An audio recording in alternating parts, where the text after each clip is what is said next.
ओम शांति। आज 15 सितंबर 2023 है और प्यारे बाबा के साकार रूप से चले हुए मधुर महावाक्यों को स्पष्ट करेंगी आदरणीय आशा दीदी।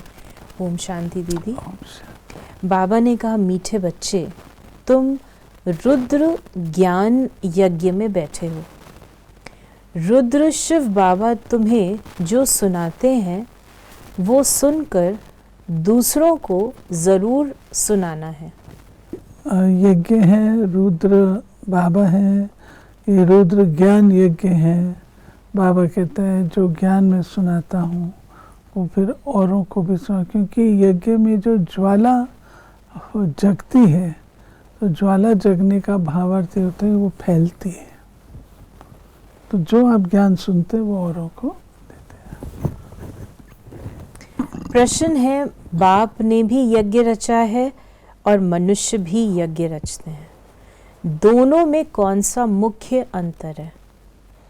मनुष्य रुद्र यज्ञ रचते हैं कि शांति हो अर्थात विनाश न हो, लेकिन बाप ने रुद्र यज्ञ रचा है कि इस यज्ञ से विनाश ज्वाला निकले और भारत स्वर्ग बने।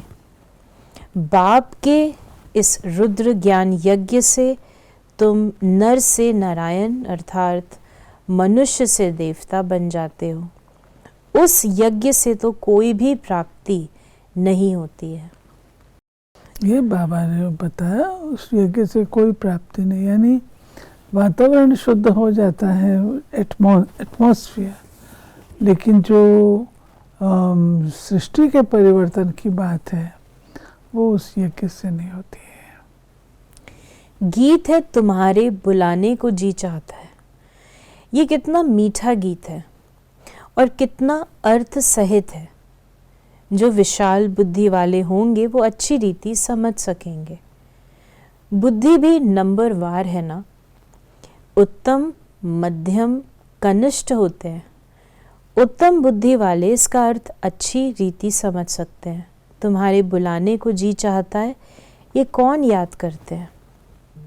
तो बच्चों ने कहा बच्चे याद करते हैं। तो बाबा ने पूछा कौन से बच्चे? बच्चे तो ढेर हैं।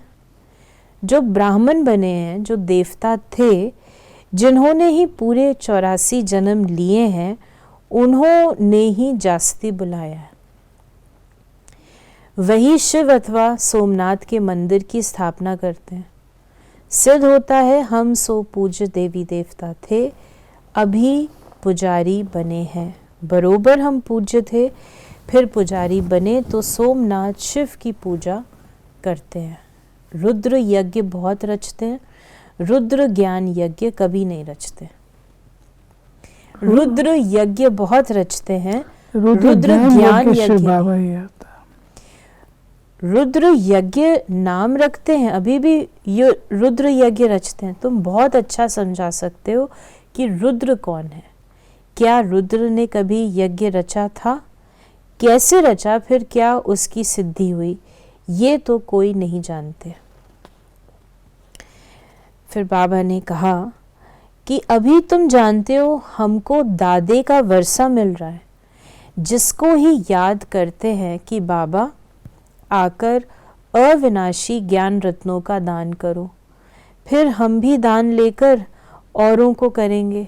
बहुत सहज है, सिर्फ याद दिलाएंगे कि तुम्हारे 2 बाप हैं। भक्ति मार्ग में 2 बाप हो जाते हैं। सतयुग त्रेता में लौकिक बाप ही होता है। वहाँ वर्षा भी तुम इस समय के पुरुषार्थ अनुसार पाते हो, यानी माँ बाप से नहीं, अपना ही प्रारब्ध लेते हैं। तो बाबा ने कहा असल नाम है रुद्र ज्ञान यज्ञ। रुद्र तो है निराकार, वो कैसे यज्ञ रचेगा? ज़रूर शरीर धारण करना पड़ेगा। दक्ष प्रजापति का यज्ञ भी मनाते आते हैं। दिखाते हैं दक्ष प्रजापति यज्ञ में अश्व को स्वाहा करते हैं, घोड़े को टुकड़े टुकड़े कर जला देते हैं। उनको दक्ष प्रजापति यज्ञ कहते हैं। ये तुम अभी जानते हो, तो वहाँ लिखना चाहिए ये कौन सा यज्ञ है। बड़ा भपके से यज्ञ करते हैं, बहुत पैसे इकट्ठे करते हैं, बड़े बड़े आदमी दान करते हैं। कोई 100 निकालते हैं, कोई 500 निकालते हैं। इस रुद्र ज्ञान यज्ञ में तो तुम सारे स्वाहा होते हो, उसमें तो थोड़ा थोड़ा पैसा निकाल इकट्ठा करते हैं, फिर ब्राह्मण को दक्षिणा मिलती है। यहाँ तो तुमको स्वाहा होना पड़ता है, वहाँ स्वाहा होने की बात नहीं है। यहाँ बच्चे कहते हैं बाबा तन मन धन सहित मैं आता हूँ, वहाँ ऐसे नहीं कहेंगे। फिर बाबा ने कहा कि अखबार पढ़ते हो तो ख्याल चलना चाहिए कैसे हम सबको समझाएं। बाप जानते हैं कैसे बीके के दुकान संभाल रहे हैं, सेठ का कौन सा दुकान अच्छा चलता है, कौन सा मैनेजर अच्छा है, वो तो गुड़ जाने, गुड़ की गोथरी जाने। ये ब्रह्मा है गोथरी, ये बड़ी रमणीक बातें हैं। तो रुद्र ज्ञान यज्ञ के लिए जो तो लिखा हुआ है, इससे विनाश ज्वाला निकली, वो यज्ञ करते हैं शांति के लिए। ये है सच्चा सच्चा यज्ञ। फिर बाबा ने कहा भारत है अविनाशी खंड, ज़रूर भारत के मनुष्य संप्रदाय बहुत ज़्यादा होने चाहिए। आदि सनातन देवता धर्म था, उनको सारा कल्प हुआ है। शास्त्रों में 33 करोड़ लिख दिया है, परंतु ये तो समझाना चाहिए ज़रूर और धर्म वालों से देवता धर्म की आदम शुमारी जास्ती होगी, लेकिन वो कन्वर्ट हो गए हैं तो कैसे निकलें। फिर बाबा ने कहा जब तक बुद्धि में ज्ञान नहीं बैठा है तो सिर्फ अर्पणम होने से क्या फ़ायदा।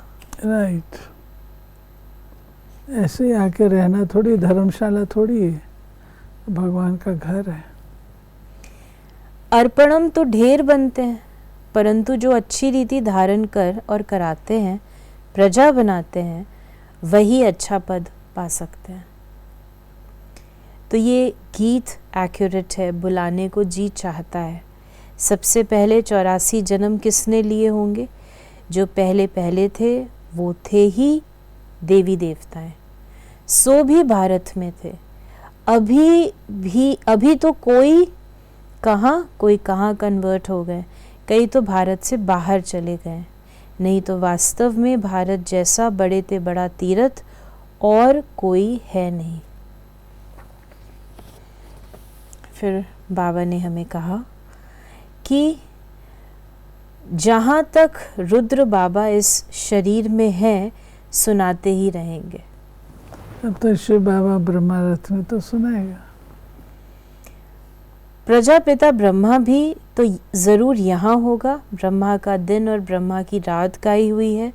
सूक्ष्म वतनवासी ब्रह्मा का थोड़े दिन और रात बनाएंगे, वो तो सूक्ष्म वतनवासी देवता है, और दिन और रात का प्रश्न यहाँ का है। ब्रह्मा की रात माना पतित, फिर वही पावन बनते हैं तो दिन होता है। ब्रह्मा को भी पावन बनाने वाला वो एक सद्गुरु है।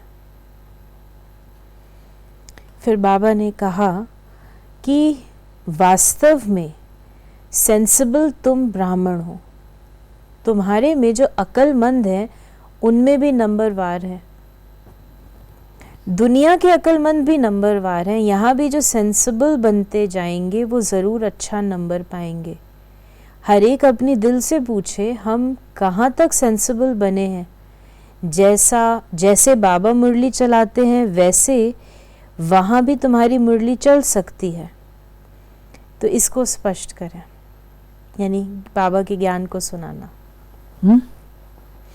जैसे बाबा ने कहा, जैसे हर एक अपनी दिल से पूछे हम कहाँ तक सेंसिबल बना हूँ। बाबा का जैसे का रहस्य है, जैसे शिव बाबा यहाँ चलाते हैं तो तुम्हारी मुरली वहाँ चल सकती का अर्थ ये नहीं है कि कोई शिव बाबा हमारे अंदर आके बोलेगा, लेकिन वहाँ पर आपको आप बाबा की मुरली कैच कर ये स्टडी करके आप उसको अच्छी तरह से एक्सप्लेन करके सुना सकते हैं। उसको बाबा कहता है तुम बच्चे बाप दादा के सामने बिगर ऑर्गन्स आकर क्या करेंगे। तो अब ब्रह्मा में आया हुआ हूँ, तुम बच्चे बाबा ने कहा तुम बच्चे बाप दादा के सामने बैठे हुए हो, परंतु देह अभिमान कारण होने कारण इतना लव, बाप के लिए रिगार्ड नहीं रहता। डायरेक्शन पर मुश्किल चलते हैं, अहंकार आ जाता है। बाप कहते मैं निरहंकारी हूँ, तुमको इतना अहंकार क्यों आता है? बस समझते मैं ही होशियार हूँ, इतना देह अभिमान आ जाता है।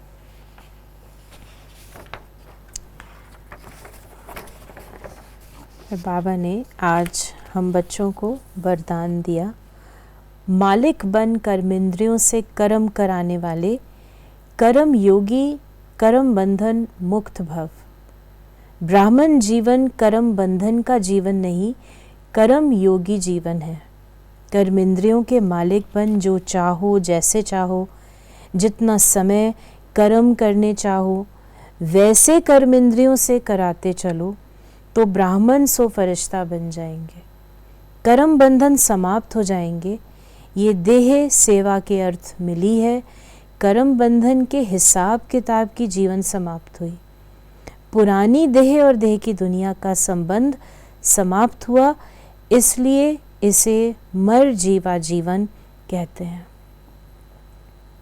ठीक है। और स्लोगन है, दिलाराम के साथ का अनुभव करना है तो साक्षीपन की स्थिति में रहो। दिलाराम के साथ का अनुभव करना है तो साक्षीपन की स्थिति में, न्यारेपन की बाबा का रहस्य, न्यारापन, दिलाराम का अनुभव करने के लिए बहुत न्यारापन चाहिए। तो ये थे बाबा के आज के मधुर महावाक्यों का स्पष्टीकरण।